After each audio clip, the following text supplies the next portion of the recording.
오늘은 닥쳐올 재앙에 닥쳐올 재앙을 대비하라. 닥쳐올 재앙을 대비하라 이라는 제목으로 말씀을 상고합니다. 이제 갑자기 지금 열왕기하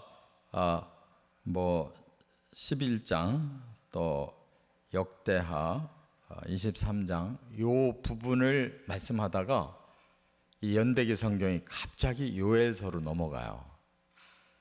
연대기의 성경을 연구하는 그 유익이 바로 여기에 있어요. 우리가 개역 개정 성경을 읽어보면 이런 열왕기 하나, 역대하 이런 말씀은 지금 역사서라고 해서 그 과거의 역사를 지금 얘기하고 있는데, 이 요엘서라고 하는 것은 선지자들의 글을 모아놓은 선지서 중에 하나거든요. 근데 왜 갑자기 넘어갔느냐? 시대로 보면 동시대라 그 말이에요. 남유다는 지금 요시아라고 하는 그 왕이 이제 요아스라고 하는 왕이 나라를 다스리기 시작했고, 북이스라엘은 예후라는 왕이 나라를 다스리기 시작했어요. 근데 공통점이 뭐냐? 개혁을 모처럼 개혁을 했다는 거예요. 북이스라엘 중에서는 그래도 가장 이 하나님의 뜻을 이렇게 받아서 개혁을 했던 사람이 예후 왕이에요. 이 남유다는 이제 가장 악한 세력이 들어왔는데, 그게 바로 아달랴 여왕 시대인데, 그걸 뒤집어서 요아스 왕을 세우고 여호야다 제사장이 개혁을 했으니까, 말하자면 의미적으로 볼 때는 가장 놀라운 개혁이에요. 바알 우상에 의해서 남유다도 그냥 아주 큰 죄악으로 망할 뻔했는데, 다행히 개혁이 일어나가지고 아주 큰 변화가 일어나는, 요 공통점을 가진 요 시대에 하나님이 최초의 선지서를 준 거예요. 우리가 선지서 그러면 대선지서, 소선지서가 있잖아요. 이제 부피가 많으면 대선지서고 부피가 적으면 소선지서인데, 이 선지자들의 이 말씀이 여러 시대 속에 준 건데, 연대순으로 보면 하나님이 인류에게 최초로 선지서를 준 것이 이 요엘서예요. 연대기 성경 읽어보면 그걸 아는 거예요. 이 앞뒤를 아는 거예요. 이때가 BC 830년에서 820년 때, 예수님 오시기 820-30년 전에 놀라운 최초의 선지서를 주신 거예요. 선지자는 그 앞에도 계속 있었죠. 아주 큰 선지자 엘리사가 역사하고 있었거든요. 그런데 글로써 남기도록 최초의 선지자는 바로 요엘이라는 말이에요. 이 요엘서가 1, 2, 3장밖에 안 되는데 아주 놀라운 예언이 그 안에 들어있잖아요. 그게 뭐냐면 성령을 주신다는 거. 앞부분은 뭐냐면 재앙이 임하고 회개하지 않으면 망한다는 거. 그러니까 심판과 구원에 대한 아주 큰 밑그림을 요엘이라고 하는 선지자를 통해서 글로써 이 땅에 최초로 남긴 거예요. 바로 그 시대 배경은 아주 큰 죄악에서 다행히 남북 나라가 개혁이 일어나는 상황에서 주셨다는 거예요. 그런데 결과적으로 보면 북이스라엘은 이 재앙에서 피하지 못하고 망해요. 그게 바로 또 가장 큰 제국의 침략, 가장 치명적인 침략이 아수르 제국의 침략인데, 바로 그것도 여기에 예언에 포함되어 있는데, 그 침략에 북이스라엘은 망해버린 거예요. 남유다는 히스기야 시대에 간신히 또 개혁을 하고 살아나고. 그러니까 이 단순한 말씀이 아니고 이 요엘서 3장의 짧은 내용은 큰 밑그림이에요. 인류의 심판과 구원에 대한 큰 밑그림. 그래서 최초로 하나님이 그걸 밝히신 거예요. 앞으로 심판도 오고 구원도 온다는 거. 그러니까 얼마나 중요한 말씀이에요. 사실상 우리가 복음서에서 그 중요한 예언을 딱 끄집어서 사도행전에 바로 요엘이 예언했다. 온 인류에게 성령 주시겠다고. 그게 지금 성취됐다. 그게 오순절날 베드로의 설교잖아요. 그러니까 이렇게 연대기 성경은 아주 전체를 볼 수 있는, 그리고 이것이 시대 순을 통해서 하나님이 어느 시대에 뭘 주고 계시는지를 우리가 볼 수가 있다는 거예요. 여러분들은 오늘 복받은 분들이에요. 이 성경의 아주 중요한 맥을 오늘 본문에서 보기 때문입니다. 그래서 이것은 그 시대에 주신 말씀이면서도 그 후 시대에 주신 말씀이고, 교회 시대에도 주신 말씀이고, 종말에도 나오는 말씀이에요.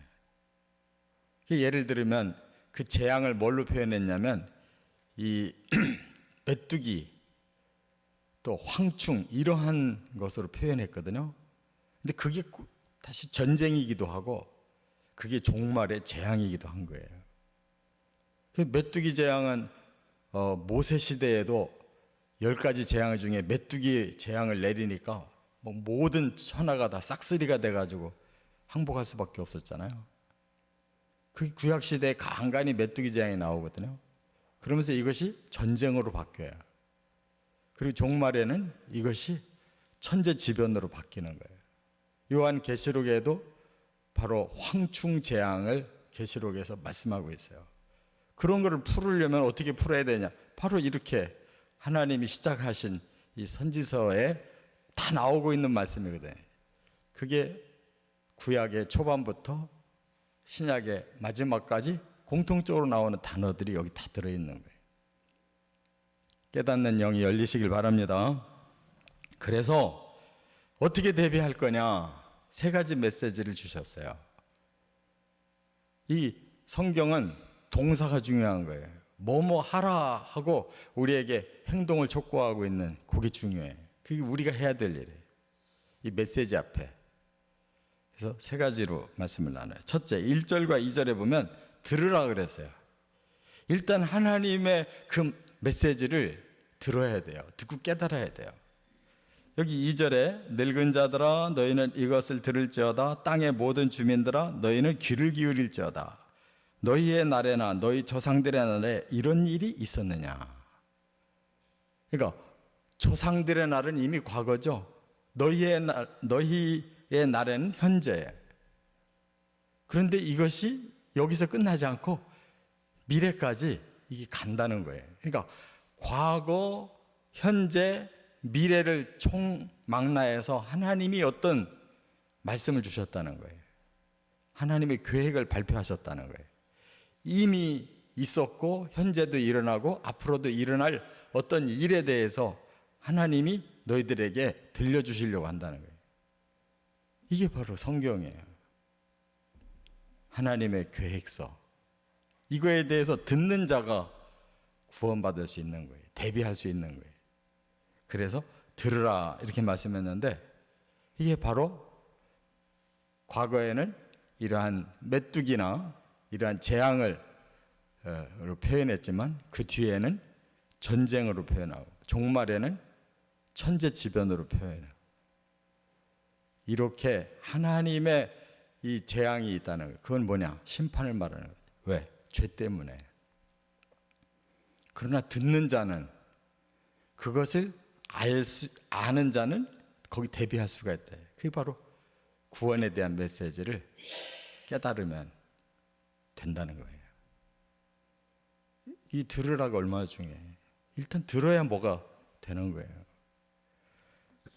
두 번째, 여기 3절과 4절에 보면 말하라 그랬어요. 말하라. 이건 뭐예요? 이제 이 메시지를 알려줘야 된다는 거예요. 전하라는 거죠. 그래서 여기 3절에 이렇게 말씀하고 있어요. 너희는 이 일을 너희 자녀에게 말하고 너희 자녀는 자기 자녀에게 말하고 그 자녀는 후세에 말할 것이니라. 그러니까 과거로부터 현재로부터 미래까지 모든 사람들이 이거 알아야 되니까 계속 전해야 된다는 거예요. 전해 놓은 것이 이거예요. 과거의 선지자들이 전해서 오늘 우리까지 왔잖아요. 우리까지 왔는데 이거를 덮어버리게 하면 그 책임이 누구에게냐? 우리에게 있는 거예요. 우리 다음 후세에게 또 이거 그대로 전해줘야 되는 거예요. 만약 안 전하면 우리 때문에 후세가 망하는 거예요. 이게 하나님의 말씀이에요. 그럼 뭘 전해야 되느냐? 여기 4절에 보니까 이제 좀 본격적으로 말씀하고 있는데, 팥중이가 남긴 것을 메뚜기가 먹고 메뚜기가 남긴 것을 느치가 먹고 느치가 남긴 것을 황충이 먹었도다. 그럼 이거는 가장 사람들에게 와닿는 말씀이에요. 왜냐? 그 당시에 농업하는 시대에 팥중이라고 하는 이 벌레가 갑자기 튀어나와서 막 먹어치우기 시작했는데 심각한 피해를 입었는데, 그게 사라지는 듯 하니까 그 다음에는 엉뚱한 메뚜기가 나타나서 나머지를 막 먹어치우고, 그들이 사라진 듯 하니까 또 그 다음에 느치가 나와서 막 먹어치우고, 그리고 또 사라지는 듯 하더니 그 다음에 황충이 나타나서 먹어치워가지고 아무것도 안 남았다는 거예요.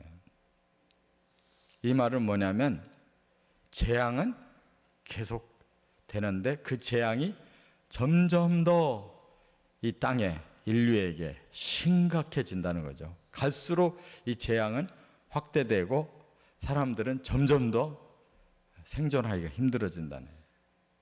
이게 바로 죄와 그 결과의 저주라는 거예요.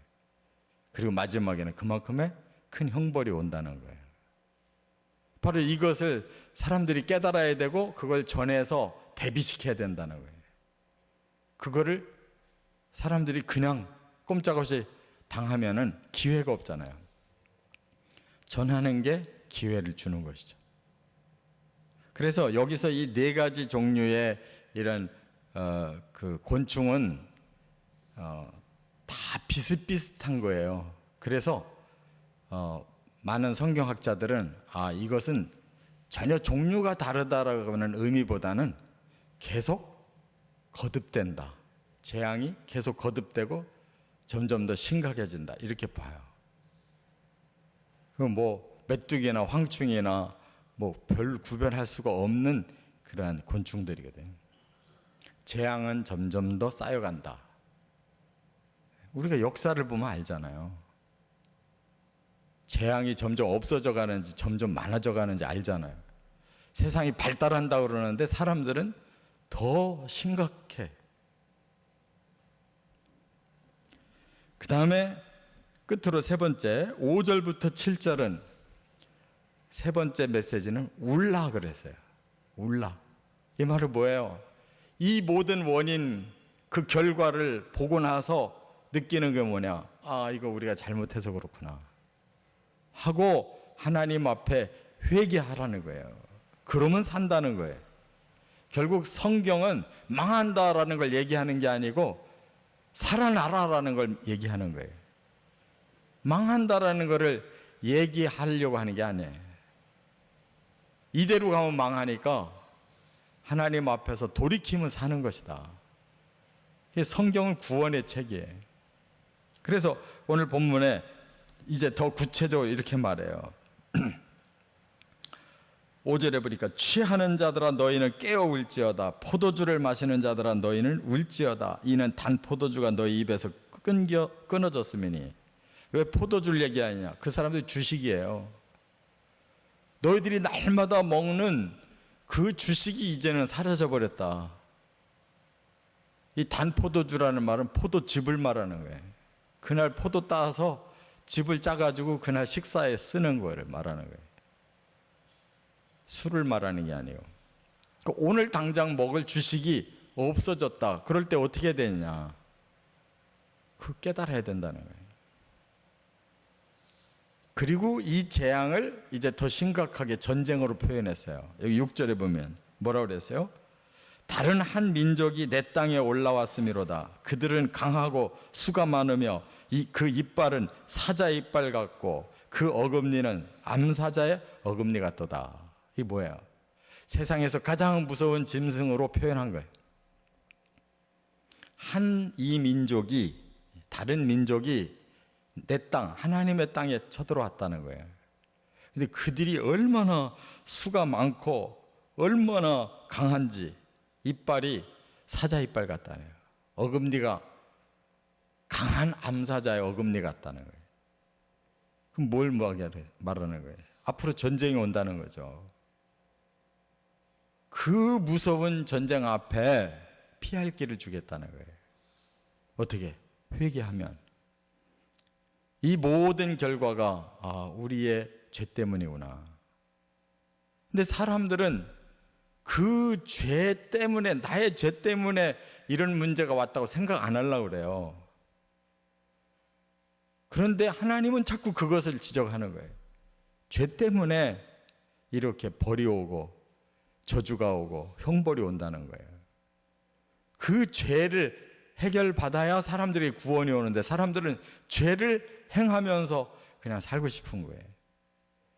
그래야 자기의 욕망이 이루어지고 자기의 쾌락을 누릴 수가 있다고 생각하니까, 의롭게 살아가지고는 그게 안 된다고 생각하니까 이걸 구조를 바꾸라는 거예요. 그냥 누리기만 한다, 죄와 더불어 살면서 그냥 우리가 욕망대로 누리고 살겠다, 이거는 있을 수 없다는 거예요. 결국은 그 죄에는 값이 오기 때문에, 죄와 복이 함께 오는 게 아니에요. 죄에는 벌이 오는 거예요. 그걸 사람들이 착각하고 엉뚱하게 살려고 하니 안 된다는 거예요. 너희들이 죄를 저지르면서 복을 받으려고 할 때 복이 아니라 저주가 온다는 거예요.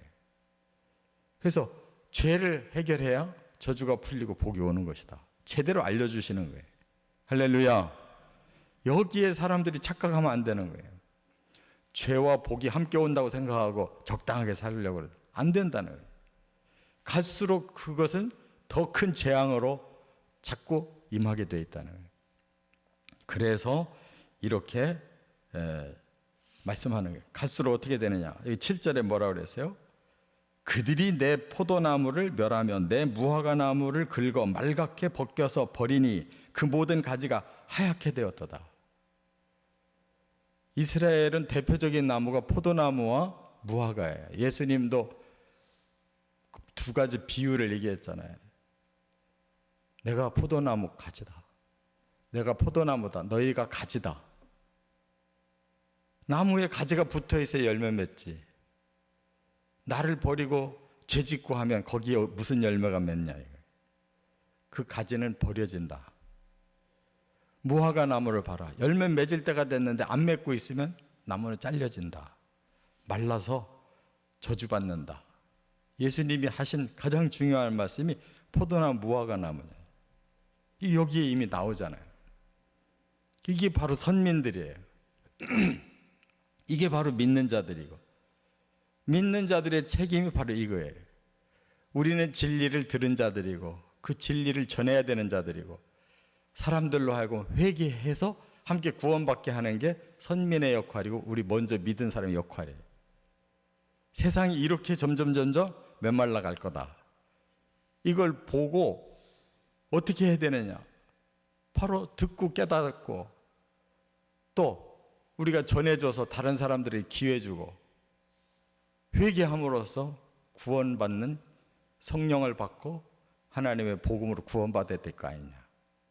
이게 오늘 이 7절의 메시지, 성경 전체를 푸는 메시지 아니에요? 이게 대주제 아니에요? 너무너무 중요한 말씀. 바로 요아스가 개혁을 하고 예후가 개혁하던 그 타이밍에 하나님이 이거 주신 거예요. 정말 우리도 귀하게 깨닫고 우리의 방향을 잘 설정해 가시기를 주의 이름으로 축원합니다.